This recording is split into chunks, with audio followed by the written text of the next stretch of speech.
जी, आप देख पा रहे होंगे पीछे हमारे कोटड़ा दरबार है, बाबा रामदेव जी का मंदिर है। इस मंदिर के पीछे जुड़े हुए तथ्य और सत्य के बारे में हम आज जानेंगे और चलते हैं हम कोटड़ा। जो हमारे कोटड़ा का मंदिर है, ये किसने बनवाया था सर? केवदास जी ने। केवदास जी ने बनवाया। प्रहलाद सिंह गाँव गाड़िया का। जी, इस मंदिर को बनाने में कितना समय लगा था? लगभग 1-1.5 साल लगा था। इस मंदिर के पीछे बहुत से ऐसे कारण हैं कि इस मंदिर के अंदर खजाना है या नहीं है, तो उसके बारे में आप क्या सोचते हैं? खजाना है वास्तव में। है, वास्तव में है। और हर साल निकालते हैं उसमें से खजाना? नहीं, खजाना नहीं निकालते जी, खजाने में ऐसा कहते हैं, दरवाजा खोलते हैं जी। ऐसा कहते हैं कि रामदेव जी ने ये मंदिर बनाया। ये मंदिर किसने बनवाया? ये खुद भगवान ने बनाया, वो घोड़ा पर लाया तो हम। जी।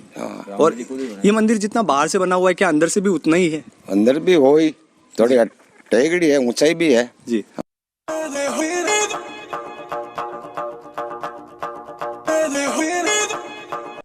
नमस्कार दोस्तों, मेरा नाम अजयपाल सिंह है और आज हम लोग आए हैं कोटड़ा रामदेव जी बाबा के मंदिर, जहां रामदेव जी गमन करते हैं तथा मनुष्य और अन्य रूपों में प्रकट होकर समय समय पर हमें साक्षात्कार कराते हैं। इसी बीच हमारे साथ में बैठे हैं हमारे श्रीमान लालू राम जी, जिनका मैं बहुत बहुत स्वागत करता हूं हमारे चैनल पे। मेरा नाम लालू राम, पिताजी श्री प्रेमदास जी, मेघवंशी गोत्र कटारिया, गांव कोटड़ा, बाबा रामदेव जी के पुजारी। मैं आपसे मंदिर से रिलेटिव सवाल करूंगा। ये मंदिर किसने बनवाया? जी, ये मंदिर किसी ने नहीं बनवाया। केशवदास जी महाराज जो थे जी, वो रामदेव जी के परम भक्त थे जी और गौ भक्त थे जी। उनका जीवन में गौ की सेवा करी। जी। करीबन उनके 500 गाय थी और गाय भक्ति के साथ में उन्होंने बाबा रामदेव का इष्ट था, उनकी भक्ति करते, भक्ति से प्रसन्न होकर के उनको मनुष्य के रूप में आकर के दर्शन दिए साक्षात। जी। फिर उन्होंने कहा, बोले मेरा भक्त है, मेरी भक्ति कर रहा है तो मेरा मंदिर बना। जी। तो उन्होंने कहा मंदिर मैं नहीं बना सकता कि हमारे पास में मंदिर के लिए पैसे टके नहीं है जी, उचित राशि धन नहीं है। हाँ, तो बाबा ने कहा वो सारी व्यवस्था मैं करूँगा, जी। आपको केवल निमित्त बनना है। और बाबा ने पता नहीं कहीं से धन लाते, मनुष्य के रूप में साथ में रहते, आप जैसे हम बात करते थे वो। जी जी। और किसी का सहयोग नहीं इस मंदिर में, किसी का चंदा नहीं, केवल बाबा रामदेव जी के आशीर्वाद से जी, केशवदास जी महाराज के द्वारा इस मंदिर का निर्माण करवाया गया।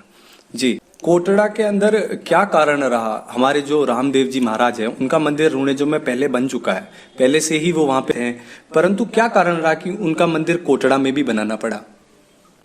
इनका यही कारण था, पर जहाँ मेरा भक्त है जी, जहाँ मेरा पूजा हो रही है जी, उस जगह मेरा भक्त मेरी भक्ति का प्रचार करेगा, लोगों का सुधार करेगा जी, अपने आचरणों के बारे में उपदेश करेगा। जी। जो हमारे केशव दास जी महाराज हैं, उन्होंने कहा कितनी वर्ष तक हमारे रामदेव जी की सेवा की है? जी, केशवदास जी करीबन 50 साल सेवा करी।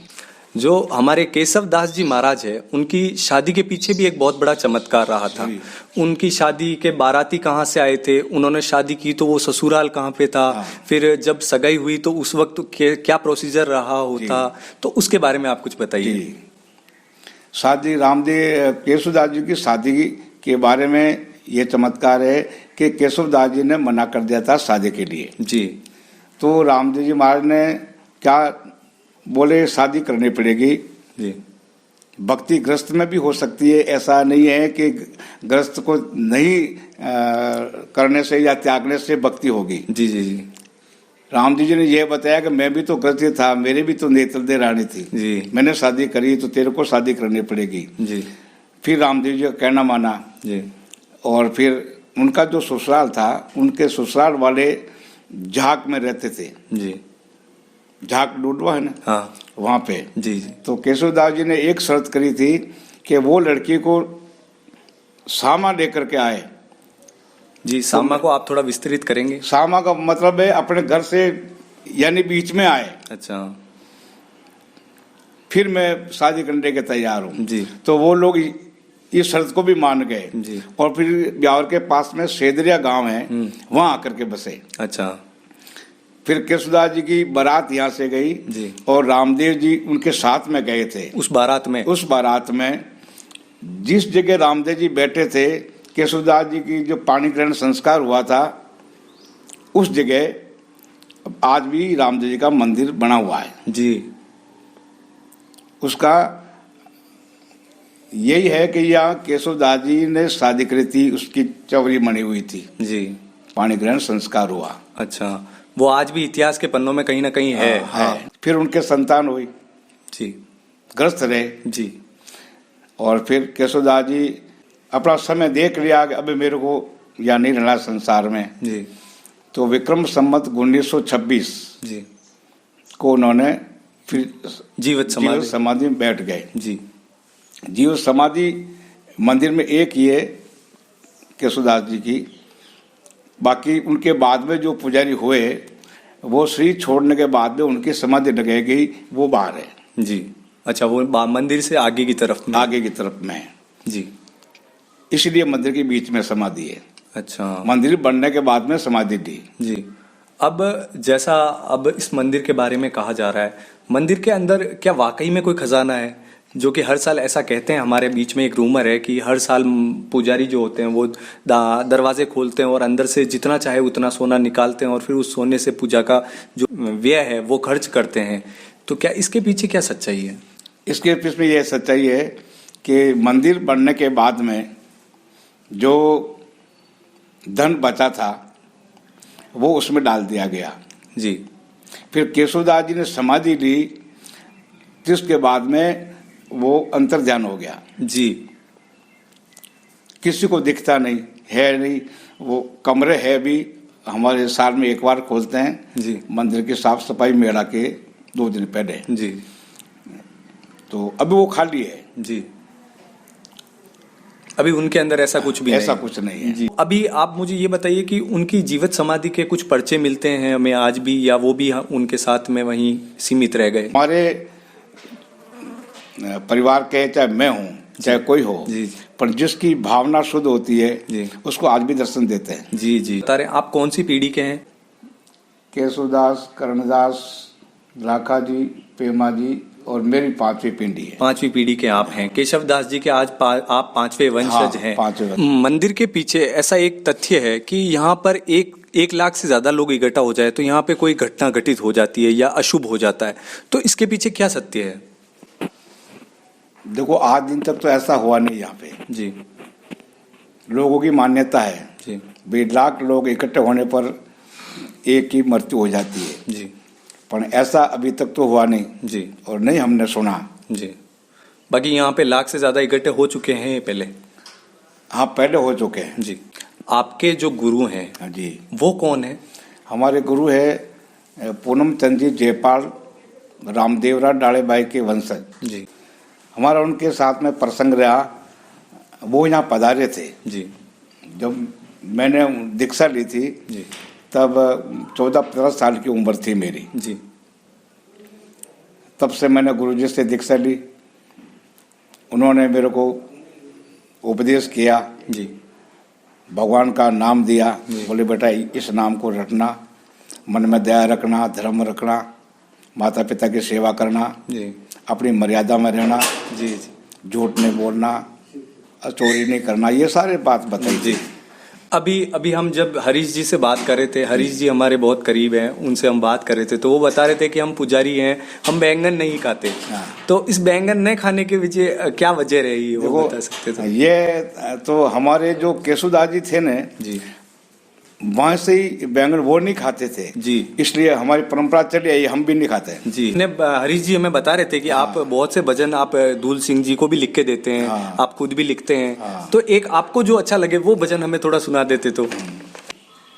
अपने देश के बारे में जी, कि हमने देश में आदमी धर्म के ऊपर जी,